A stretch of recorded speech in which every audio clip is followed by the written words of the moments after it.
Hi, I'm Dr. Chytra V Anand, Chief Cosmetic Dermatologist and CEO at Cosmoderma Clinics. We're based in Bangalore, Chennai, and Hyderabad. And today, courtesy of 3M Healthcare on Women's Day, we're going to talk to you about skin and hair tips that will help you take care of your skin, hair, and look your best at all times.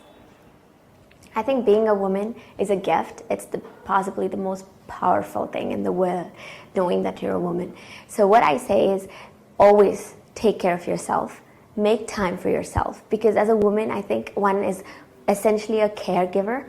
So you're always thinking about everybody else, but take time, make time for yourself, and believe in yourself. There's nothing like self-belief. So on this Women's Day, take time out to take care of yourself and believe in yourself. Always look your best, feel your best, and always be the best you can. Happy Women's Day.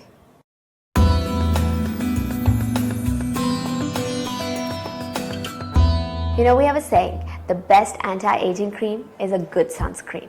The reason is 90% of the damage that we undergo with aging processes, pigmentation, etc. has to do with sun and UV radiation. So definitely using a sunscreen is probably the most important thing you can do for your skin. How do you choose sunscreens? Well, it's based on your skin type. If you have oily skin, you'll go for more of a lotion or a gel-based sunscreen. If you have normal dry skin, you can go for a moisturizing kind of sunscreen, which is like a cream base, but a lotion would be ideal because it's light enough and airy enough. It's not going to make you sweat extra. It doesn't feel heavy. Now, how do we select it? You have to look at the SPF or the sun protection factor.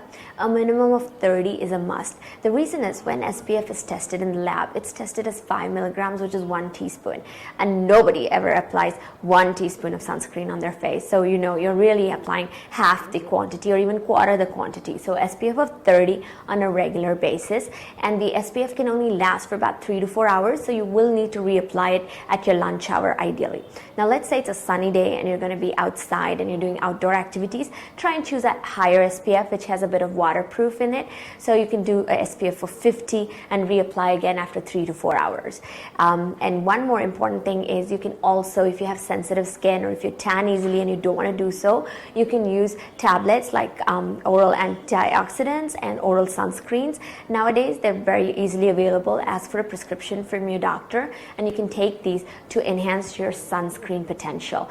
But never forget that sunscreen, rain or shine. The reason is people always tell me, oh, it's raining, it's a very dull day. Doesn't matter. If it's rainy, the clouds will only take away 20% of the radiation. Remaining 80% will still affect you. So definitely use that sunscreen.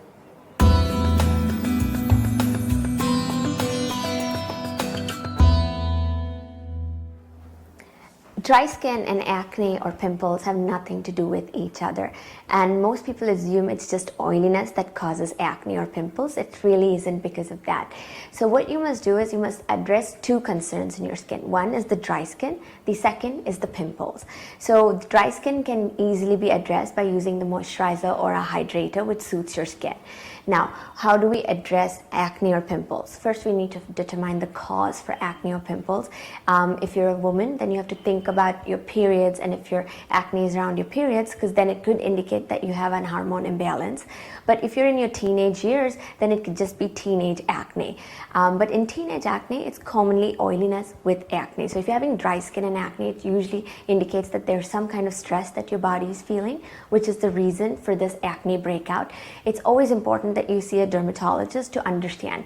Now also what you need to see is the kind of pimples you're having. Is it red? Does it have pus in it? That means it's bacterial, so you'll need some antibiotics for this. So definitely see the doctor. But if you think they're just like whiteheads, blackheads, then a cleanup will suffice.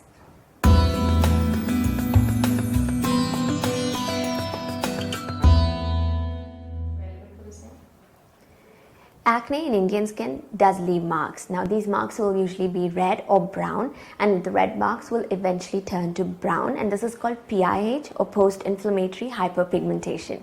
This is very common in Indian skin because we have color in our skin. So obviously whenever you get a mark, it's going to leave another brown mark.